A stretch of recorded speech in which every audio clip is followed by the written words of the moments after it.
ایک دن میں اور زاہد صاحب آفس کینٹین پر بیٹھے چائے پی رہے تھے کہ میں نے ان کے ہمہ وقت کے بجھے بجھے سے رویے کی وجہ پوچھی۔ وہ کہنے لگے، مجھے آج مرے ہوئے 3 سال ہو گئے۔ میں نے نظریں اٹھا کر ان کی آنکھوں میں دیکھا، جہاں اس جملے کے ساتھ ہی دنیا بھر کی نقاہت اتر آئی تھی۔ پھر کہنے لگے، میں ہمیشہ سے بدتمیز رہا ہوں۔ بچپن میں اسکول جاتے ہوئے ضد، کھانا کھاتے ہوئے نخرے کرتا۔ مجھے نہیں یاد کہ 5ویں کلاس تک میں نے اپنے ہاتھ سے نہایا ہو، کھانا کھایا ہو، کپڑے پہنے یا جوتوں کے تسمے بند کیے ہوں۔ باپ کا تو مجھے صرف نام ہی ملا، نہ کبھی اس کی صورت دیکھی اور نہ پیار۔ بھائی کا سہارا کیا ہوتا ہے اور بہن کی محبت کیا ہوتی ہے کچھ معلوم نہیں۔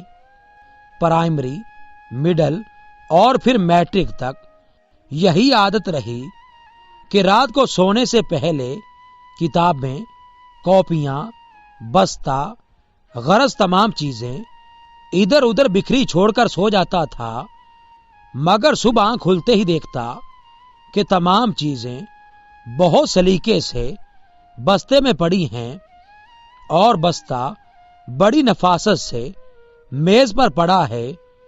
مجھے لاکھ بار کہا جاتا کہ دودھ پی کر سونا، مگر میں نہیں پیتا تھا۔ لیکن جب صبح اٹھتا تو لب شیریں اور منہ کا ذائقہ بدلا ہوتا۔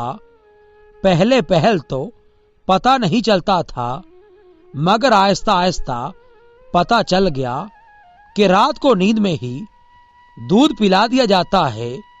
رات کو کبھی آنکھ کھلتی تو دیکھتا کہ بارش ہو رہی ہے اور مجھ پر کمبل ڈال دیا گیا ہے کہ سردی نہ لگے۔ مجھے ہمیشہ گھر میں 2 ہی چیزوں سے چڑ رہی، ایک 11 سے 13 گھنٹے تک ہاتھ سے چلائی جانے والی سلائی مشین سے، اور دوسری روٹی کے کناروں سے کہ ان پر اکثر گھی لگنے سے رہ جاتا تھا، مگر روٹی کے وہ سوکھے ٹکڑے جو میں اتار دیتا تھا نہ تو کبھی گھر سے باہر فروخت ہوتے دیکھے اور نہ کبھی نظر آئے۔ اور جب بھی مجھے پیسے چاہیے ہوتے تو میں اسی سلائی مشین کا رخ کرتا جس سے مجھے چڑ تھی۔ جب بھی مجھے کبھی معمول سے ہٹ کر زیادہ پیسوں کی ضرورت ہوتی تو دیکھتا کہ گھر میں سلائی مشین کے چلنے کا دورانیہ 16 گھنٹے تک جا پہنچا ہے۔ مجھے یاد ہے کالج میں داخلہ کے وقت مجھے 1500 روپے چاہیے تھے۔ میں نے گھر آ کر بتا دیا۔ اس رات 2 بجے کے قریب میری آنکھ کھلی تو گھر کے برآمدے میں کچھ کھٹپٹ ہوتی محسوس ہوئی۔ ذرا مزید غور کرنے پر یہ بھی محسوس ہوا جیسے کوئی گھٹی گھٹی سسکیوں کے ساتھ رو رہا ہو۔ چپکے سے برآمدے میں جا کر دیکھا تو موٹے شیشے کا چشمہ لگائے میری ماں جانے کب سے مشین میں دہاگا ڈالنے کی مسلسل کوشش کر رہی ہے اور ساتھ ساتھ آنسو بھی گر رہے ہیں۔ میں نے پوچھا، کیا کر رہی ہے ماں؟ ماں نے چونک کر میری طرف دیکھا اور جلدی سے آنسو صاف کرتے ہوئے اور چہرے پر مسکراہٹ سجاتے ہوئے بالکل صاف آواز میں کہنے لگی، وہ سامنے والی سریا کے بھائی کی شادی ہے تو اس نے کہا کہ صبح تک 2 سوٹ سلائی کر دو، اس لیے بیٹھی ہوں، لیکن دہاگا سوئی میں نہیں ڈل رہا۔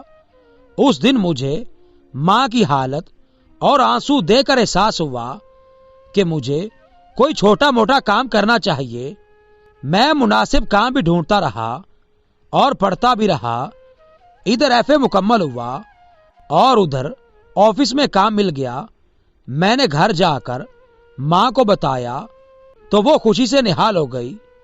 فوری شکر پارے لا کر محلے میں بانٹے۔ ایک دن میں کام سے گھر آ کر لیٹ گیا۔